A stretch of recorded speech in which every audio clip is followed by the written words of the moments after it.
Hey learners, welcome back to an academy. Let's crack CLAT PG. This is Manjari Singh, your CLAT PG educator.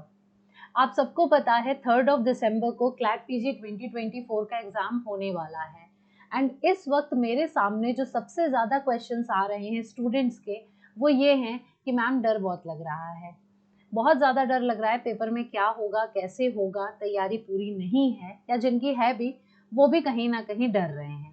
ये बहुत common सवाल है हर एक aspirant के अंदर, चाहे उसकी प्रिपरेशन किसी भी लेवल पर हो, क्योंकि जब हमारी तैयारी नहीं होती है तो हम डरते हैं कि तैयारी हुई नहीं है, एग्जाम को हम कैसे फेस करेंगे।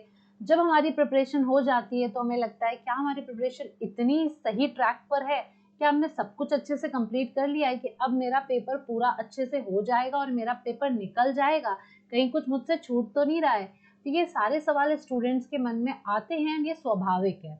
आज मैंने डिसाइड किया इसी टॉपिक पर वीडियो बनाना इसलिए बिकॉज मैं आपको ये बताना चाहती हूँ कि दिस इज नेचुरल। ये ऐसा नहीं है कि you are the one only, जो भी ये वीडियो देख रहा है उसको ये ना लगे इकलौता मैं हूँ जो ये फीलिंग मेरे अंदर आ रही है। आपको मैं ये बता दूं कि हर एक स्टूडेंट जो किसी भी कंपटीशन की प्रिपरेशन कर रहा होता है उसके अंदर ये सवाल आता ही आता है जब एग्जाम नजदीक आता है। अभी तो फिर भी थोड़ा टाइम है, लेकिन अभी धीरे धीरे और जब पास एग्जाम आएगा तो ये चीज बढ़ेगी। तो उसके लिए आपको मेंटली प्रिपेयर होना ज़रूरी है, इसलिए मैं आज इस टॉपिक पर बात करूंगी कि देखिए सबसे पहले एक लाइन जो आपको स्क्रीन पे दिख रही है, don't be scared, you can make it, you can do it. Yes exactly, you can do it. ऐसी कोई भी चीज़ दुनिया में नहीं है जो असंभव है, अगर हम असंभव ना बनाएं उसको तब। तो व्हाट इज इम्पॉर्टेंट हमारे पार्ट पे कि अगर हम उसको पॉसिबल करना चाहते हैं, हम पॉसिबल करते हैं, तभी दैट थिंग इज पॉसिबल। अगर हमने अपने मन में मान लिया कि दैट इज इम्पॉसिबल तो फिर उसको दुनिया की कोई भी ताकत पॉसिबल नहीं कर सकती है। तो फर्स्ट ऑफ ऑल आपको बहुत ही एक पॉजिटिव एटीट्यूड लेना पड़ेगा और इसके बारे में हम डिटेल में डिस्कस करेंगे। Before starting with the session, again Unacademy is back with 25% of. आप देख सकते हो बहुत सारे आपको प्लस प्रोग्राम दिख रहे हैं, 2 months, 4 months, 6 months, 12 months, 18 months. आप जिस भी एग्जाम में अपीयर होने वाले हो, क्लैट पीजी 24 है या 25 है या 26 है, keeping that in mind you can purchase the prices. Unacademy CLAT PG के सारे सब्सक्रिप्शंस पर 25% ऑफ चल रहा है, लेकिन don't forget to use this code msing10। जब इसको यूज करोगे तभी 25% ऑफ मिलेगा, ठीक है। तो ये अभी फिलहाल के लिए 28 अक्टूबर तक वैलिड है, तो बिल्कुल भी देर मत करो। अब इससे ज्यादा हाई टाइम और नहीं आ सकता है, क्योंकि पेपर में बहुत कम दिन बचे। अगर 24 टारगेट कर रहे हो तो फटाफट से एनरोल करिए एंड हमारे साथ तैयारी अपनी करिए। बाकी इन्फॉर्मेशन के लिए you can see the contact number on the screen, आप इस पे कॉन्टैक्ट करके डिटेल्स ले सकते हो। जैसा कि मैंने कहा कम समय है, तो कम का समय में तो जल्दी जल्दी वाला कोर्स किया जाता है, सारी इंपॉर्टेंट चीज़ें कम समय में पढ़ी जाती हैं। तो regarding that we have crash course also, आप हमारा क्रैश कोर्स ज्वाइन कर सकते हो। मैं यहाँ पे constitutional law, administrative law and jurisprudence पढ़ाती हूँ, बाकी के एजुकेटर्स और सब्जेक्ट्स को कवर करते हैं। तो आप अगर ये वाला बैच हमारा ज्वाइन करते हो तो बेनिफिशियल आपके लिए होने वाला है क्लैट पीजी 2024 में। And again don't forget to use my code msing10 to avail the 25% discount जो इस टाइम पर 28 अक्टूबर तक चल रहा है। मेरा कोड यूज करना मत भूलना। अगर आप कॉन्स्टिट्यूशनल लॉ मेरे से पढ़ना चाहते हो, आपका बाकी का सब्जेक्ट तैयार है, कॉन्स्टिट्यूशनल लॉ इन डेप्थ आता है, हर एक एग्जाम में आता है, अगर आप ये पढ़ने में इंटरेस्टेड हैं तो you can scan this QR code straight forward, कहीं पे भी आपको ढूंढने की जरूरत नहीं फिर पड़ेगी। आप स्कैन कर लीजिए and then you will get this course and this is exclusively available in Unacademy stores. And also you can use my code msing10 to avail the maximum discount that is 25% off, जो इस time पे Unacademy CLAT PG subscriptions पे चल रहा है। मत भूलिएगा ये बात कि ये कॉम्प्रिहेंसिव कॉन्स्टिट्यूशनल लॉ का सिलेबस मैं इसमें कवर करती हूँ। अगर आप हमारा क्लैट पीजी प्लस का कोई भी प्रोग्राम ज्वाइन करते हैं तो आपको सबसे पहले तो डेली लाइव क्लासेस मिलेंगी। डेली लाइव क्लासेस के फायदे बहुत होते हैं, मुझे बताने की जरूरत नहीं है, आप वहीं पर अपनी डाउट्स को क्लियर कर सकते हो।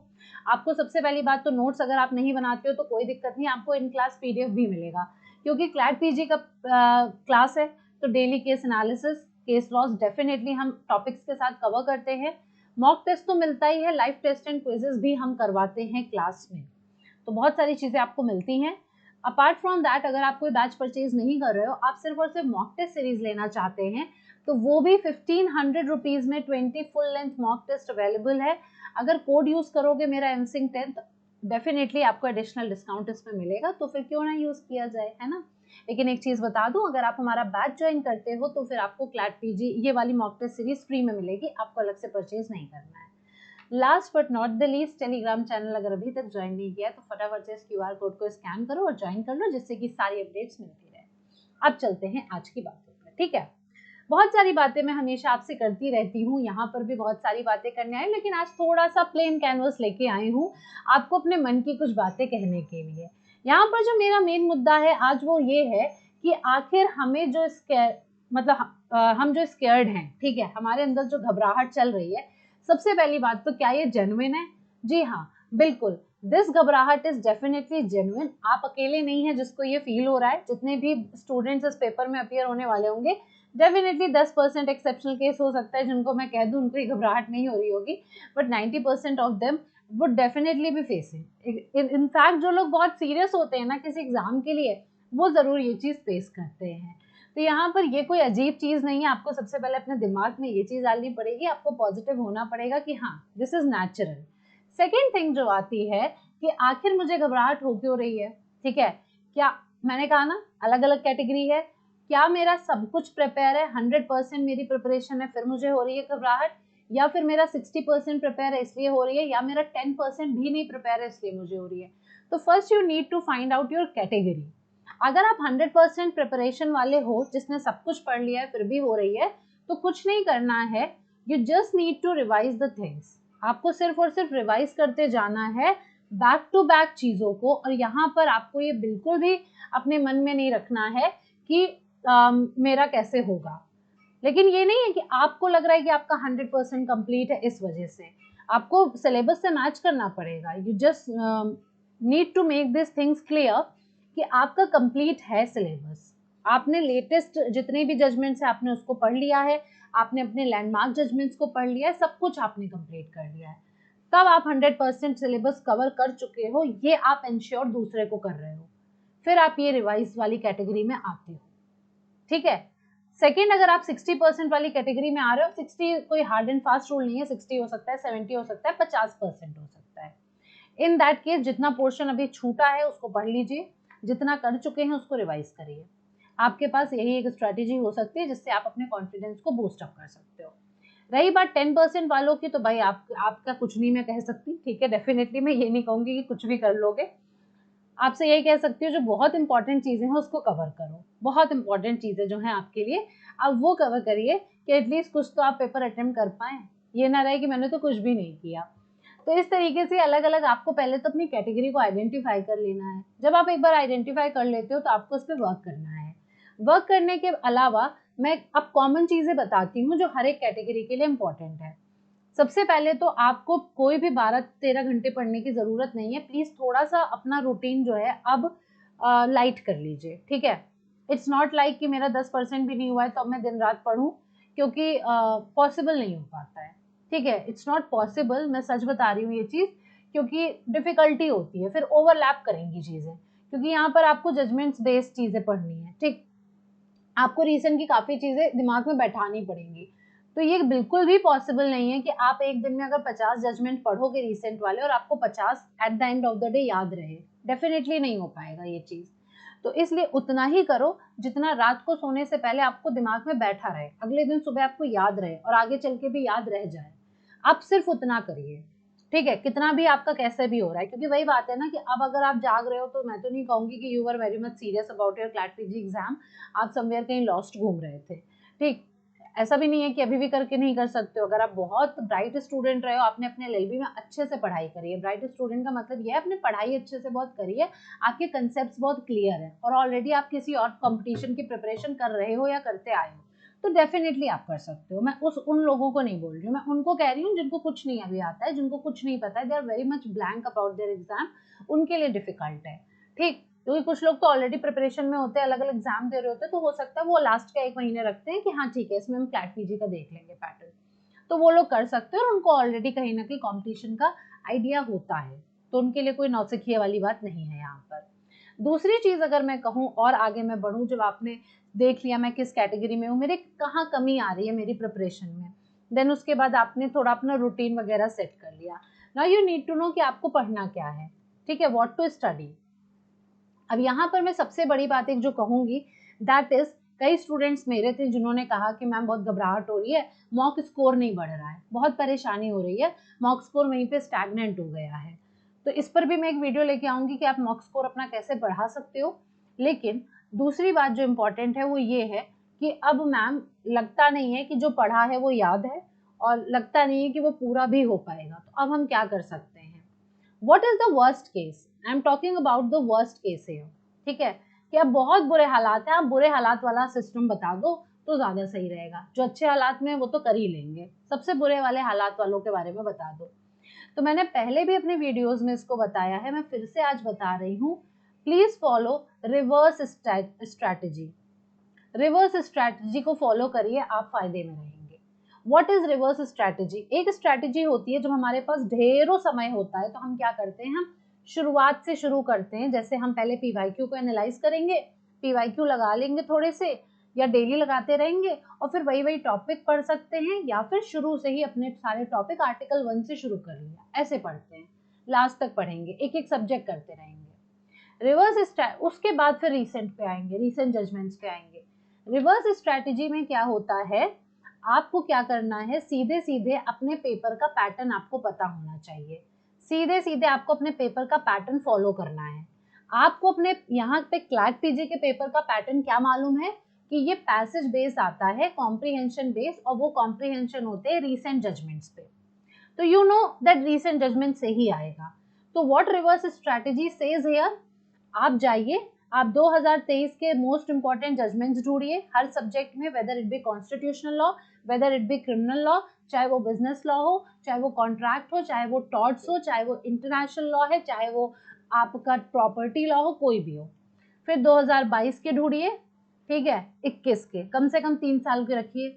ये इतना आप रखिए, पहले मोस्ट इंपॉर्टेंट जजमेंट्स इतने ढूंढ लीजिए, और डेली बेसिस पे आप अगर 20 जजमेंट भी पढ़ रहे हैं तो उन 20 जजमेंट में से जितने भी सेक्शंस या आर्टिकल्स निकल के आ रहे हैं, टॉपिक निकल के आ रहे हैं, देन एंड देयर उसको पढ़िए।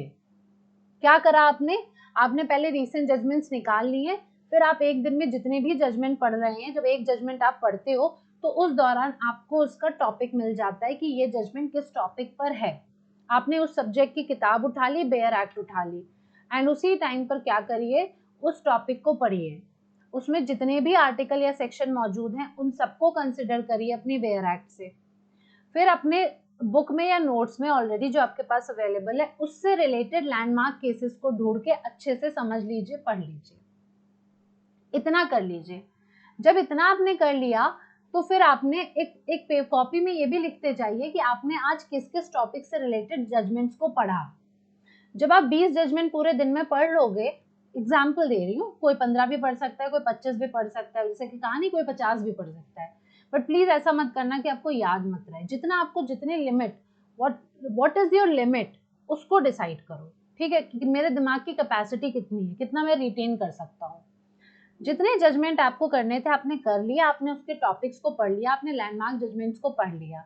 अब आप क्या करोगे, at the end of the day, सोने से पहले, ठीक है, 2-3 घंटे लीजिए जो बच्चे हैं आपके, रात को 9 से 12 ले सकते हो, जो भी है, 3 घंटा 2 घंटा जितना लेना है। जितने भी टॉपिक पढ़े हैं अब उसके एमसीक्यू लगा डालो, अब उसके जितने भी क्वेश्चंस अवेलेबल हैं आपके पास वो लगा लीजिए, ठीक, ये कर सकते हैं। अगर आप टॉपिक वाइज स्ट्रैटेजी फॉलो कर रहे हो और अगर आपके पास टॉपिक वाइज क्वेश्चंस अवेलेबल हैं तो आप ये कर सकते हो। सेकेंड थिंग आप क्या कर सकते हो, आपने जब एक एक सब्जेक्ट वाइज उठा लिया, आपने सोचा मैं कॉन्स्टिट्यूशनल लॉ के 2023 के, 22 के और 21 के सारे जजमेंट्स कर लूंगा। अगर आपने ये स्ट्रैटेजी फॉलो करी, 22, 23 और 21 के मैं सारे जजमेंट्स कर लूंगा कॉन्स्टिट्यूशनल लॉ के पहले, तो मान लीजिए आपने ये कर लिया, आपने मान लीजिए 5 दिन में ये काम कर लिया। तो अब आपने क्या किया, आपने जजमेंट करा, आपने टॉपिक पढ़ा, लैंडमार्क जजमेंट्स पढ़ा। अब 5 दिन के बाद, क्योंकि आपके पास टॉपिक वाइज एमसीक्यूज अवेलेबल नहीं थे तो आप रोज रोज नहीं लगा सकते थे, ऐसे में आप क्या करोगे, जब 5 दिन में आपका कॉन्स्टिट्यूशनल लॉ खत्म हो गया, जजमेंट्स वाला पार्ट और साथ में सेक्शंस, मैं ये भी कोई बहुत ही क्लैरिटी के साथ नहीं बोल रही 5 दिन, मैं इसलिए कह रही हूँ क्योंकि बहुत कम समय बचा हुआ है।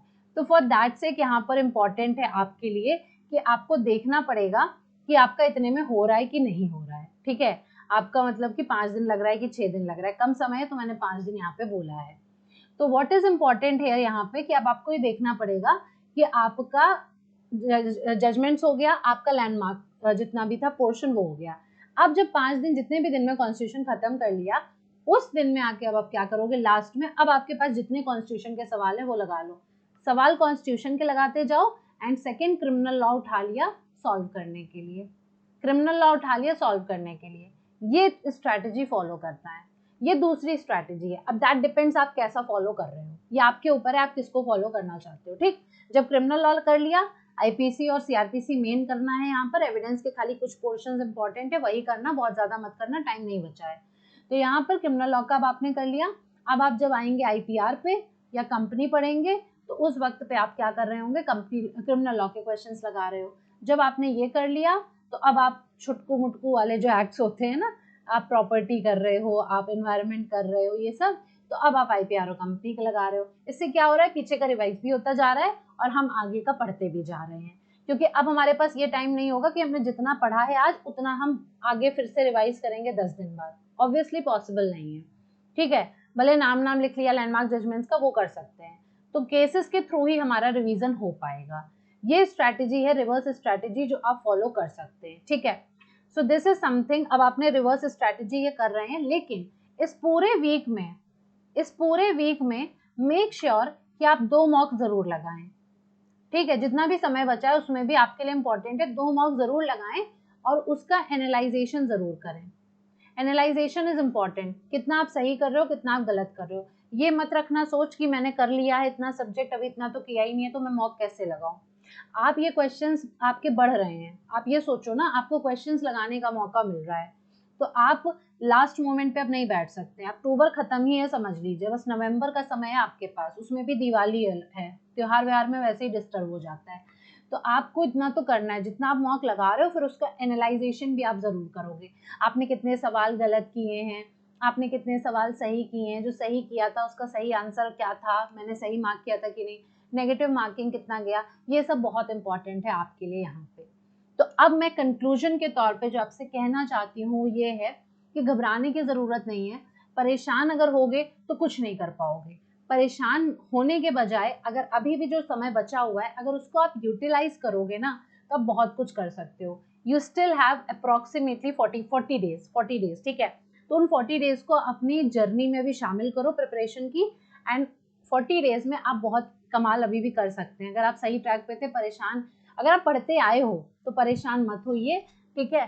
थोड़ा बहुत परेशान होना स्वाभाविक है, क्योंकि जब टेंशन होती है तो हम अच्छा परफॉर्म भी करते हैं, टेंशन में पढ़ते हैं, एटलीस्ट बिल्कुल वो वाला एटीट्यूड नहीं आता कि अरे ठीक है देखा जाएगा, तो वो थोड़ा इंपॉर्टेंट भी है। बट ऐसे मत करो कि पढ़ ही मत पाओ, उसको हावी मत होने दो अपने ऊपर, ठीक है।